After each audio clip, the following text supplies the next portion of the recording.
एक तरफ जहां इजराइल फिलिस्तीन को एक राष्ट्र के रूप में नहीं मानता, तो वहीं दूसरी ओर ईरान और रूस समेत दुनिया के कई देश इजराइल और फिलिस्तीन के बीच टू स्टेट थ्योरी को मानते हुए फिलिस्तीन को एक राष्ट्र के तौर पर मान्यता देते हैं। वहीं अब रूस ने एक नई चाल चलते हुए इजराइल समेत अमेरिका को भी चौंकाने का काम किया है। दरअसल ब्रिक्स देशों का कुनबा लगातार बढ़ रहा है। पिछले साल ईरान को इसमें आमंत्रित कर इस साल जनवरी में उसे आधिकारिक रूप से ब्रिक्स का सदस्य घोषित कर दिया गया।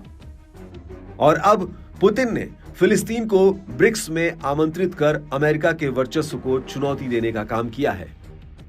आपको बता दें कि ब्रिक्स को पश्चिमी इकोनॉमिक और पॉलिटिकल वर्चस्व के विकल्प के रूप में देखा जाता है और रूसी राष्ट्रपति व्लादिमीर पुतिन ने फिलिस्तीन को ब्रिक्स में शामिल होने का आमंत्रण देकर अमेरिका को एक और गहरी चोट दे दी है।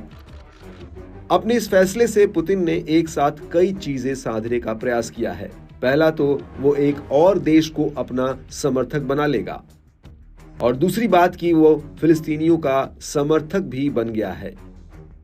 रूस के इस फैसले ने अमेरिका की परेशानी को बढ़ा दिया है, क्योंकि इजराइल फिलिस्तीनियों पर जो अत्याचार कर रहा है उसमें अमेरिका का हाथ माना जा रहा है, क्योंकि अमेरिका हर तरह से बराबर इजराइल की मदद कर रहा है। इस पूरे मामले में फिलिस्तीनी राजदूत ने कहा कि अक्टूबर में रूस में होने वाले ब्रिक्स ऑर्गेनाइजेशन के अगले समिट के बाद फिलिस्तीन इसमें शामिल होने के लिए आवेदन करेगा। फिलिस्तीनी राजदूत ने कहा कि हम शिखर सम्मेलन के बाद इस संगठन में शामिल होने के लिए आवेदन भेजेंगे, जो 22 से 24 अक्टूबर तक रूस में आयोजित होने वाला है। उन्होंने ये भी कहा कि रूसी राष्ट्रपति ने फिलिस्तीनी अथॉरिटी के राष्ट्रपति महमूद अब्बास को इस कार्यक्रम में शामिल होने के लिए आमंत्रित किया है। उन्होंने इस निमंत्रण को सकारात्मक संदेश और फिलिस्तीनी लोगों के समर्थन का प्रतीक बताया।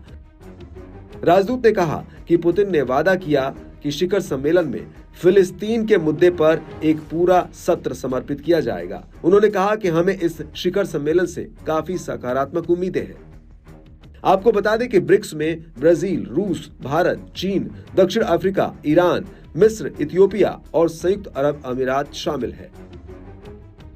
इस संगठन और इसके विदेश मंत्रियों ने कई मौकों पर इजराइल के अत्याचार के खिलाफ फिलिस्तीनियों के लिए समर्थन व्यक्त किया है।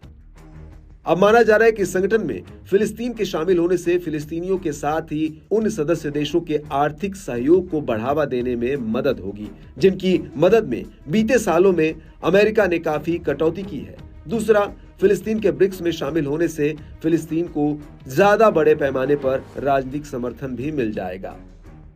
रूस और अमेरिका एक दूसरे से ताकतवर बनने की होड़ में लगे हुए हैं।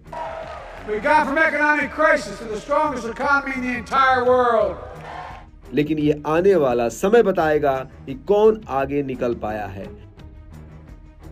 एक तरफ अमेरिका नेपथ्य में रहकर अपने हित को साध रहा है, तो दूसरी तरफ रूस भी कमतर नहीं है, जो रणनीति के साथ साथ कूटनीति का भी बखूबी इस्तेमाल कर रहा है।